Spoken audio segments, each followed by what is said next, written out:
Mengantarkan tetangga berangkat haji sudah menjadi tradisi yang dilakukan masyarakat di Indonesia.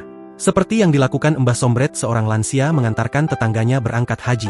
Namun, ada kisah haru di balik aksi Mbah Sombret mengantarkan tetangga berangkat haji tersebut. Bagaimana tidak, ia rela mengantarkan tetangganya pergi berangkat haji ke asrama haji dengan menyewa ojek. Bahkan biaya ongkos untuk menyewa naik ojek pulang pergi dia habiskan hingga Rp600.000. Diketahui Mbah Sombret ini merupakan lansia asal Desa Kulu, Kecamatan Karanganyar, Jawa Tengah. Demi bisa mengantar tetangga pergi haji, Mbah Sombret rela menyewa ojek dari Kajen hingga Solo pulang pergi.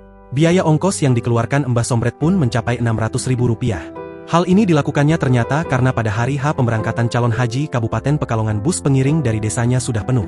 Sementara kru armada bus pengiring tidak berani membawa penumpang melebihi kapasitas jok yang ada. Akhirnya hal tersebut membuat Mbah Sombret berinisiatif. Ia pergi mendatangi tukang ojek yang mangkal di depan pasar Kajen, dan memintanya mengantar mengiringi bus rombongan haji dari desanya tersebut.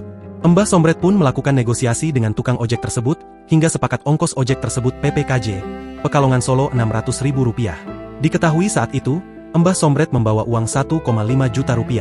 Setelah tiba di asrama haji Solo, malangnya Mbah Sombret tidak bertemu dengan rombongan dari desanya. Namun, ia bertemu dengan rombongan pengiring dari desa Tanjung Sari Kajen. Meski begitu, Mbah Sombret bertemu dengan Kades Tanjung Sari bernama Bapak Uyun. Menurut pengakuannya, ia diberi uang jajan dari Kades baik hati tersebut sebesar Rp100.000 untuk menambah biaya ongkos pulang ke Desa Kulu.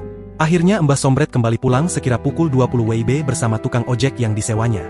Ternyata aksi Mbah Sombret yang rela merogoh kocek besar demi mengantar tetangga berangkat haji itu menuai sorotan dan pujian.